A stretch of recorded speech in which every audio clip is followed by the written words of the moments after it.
In the judgment of the case Eknath Krishna Kadam 27 versus the State of Maharashtra, pronounced on April 24, 2025, Justices Revati Mohite Dere and Dr. Neela Gokhale at the Bombay High Court in Mumbai have upheld the conviction and sentence imposed on the appellant, upholding and praising the impugned judgment and order as a well-reasoned and lengthy, legally sound decision.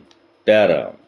In the High Court's opinion, the evidence on record, when assessed in its entirety, establishes the guilt of the appellant beyond all reasonable doubt.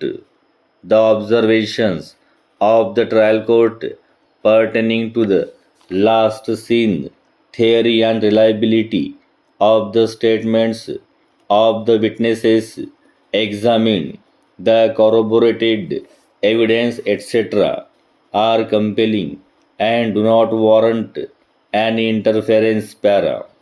The appellant has challenged the judgment and order of December 10, 2009, passed by the ad hoc additional session judge Savory, Mumbai, convicting him for the offences under sections 302 and 397 of the IPC 1860, for the offence under section 302 for committing the murder of Anil Vaswani.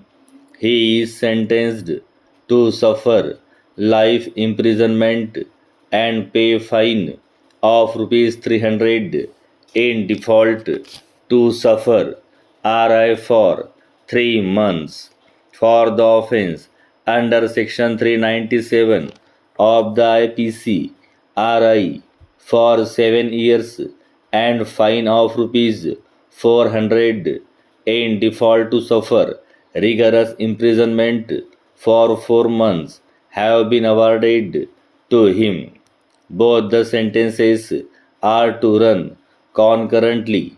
The appellant is in jail since August 11, 2008, and has been held to be entitled to a set off for the period already undergone. Para. The complainant Harsha Vaswani was residing with her two younger sisters and father Anil Vaswani, deceased, at Khoja Lane, Warsaw, Andheri, Mumbai. Her mother is predeceased. Harsha and her sisters were employed as crowd artists in films. They were in process of changing residence as they had found a place with lesser rent. Anil Vaswani had engaged the appellant to help in packing the household items for the purpose of shifting to new house. Para. On July 30, 2008, appellant went to Anil's house at 11:30 p.m.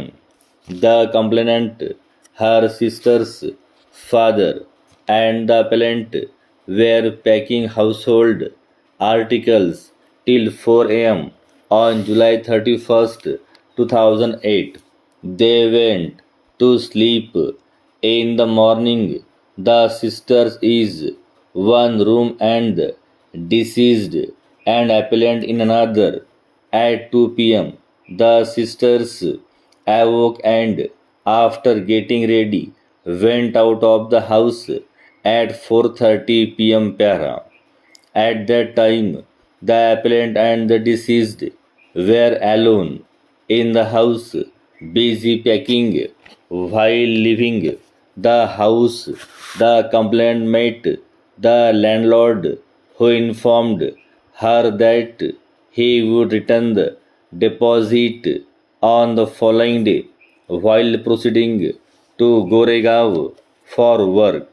The complainant called her father, the deceased, to convey the assurance of the landlord regarding return of deposit, but the deceased neither answered her mobile phone nor the landline. Para. Upon returning home at 8:30 p.m., the sisters found the house unlocked and unlit. The complainant switched on the lights in the bedroom. She found almirah doors open and articles scattered. The ornament boxes were empty and a mobile phone was missing. There was no sign of their father of the appellant.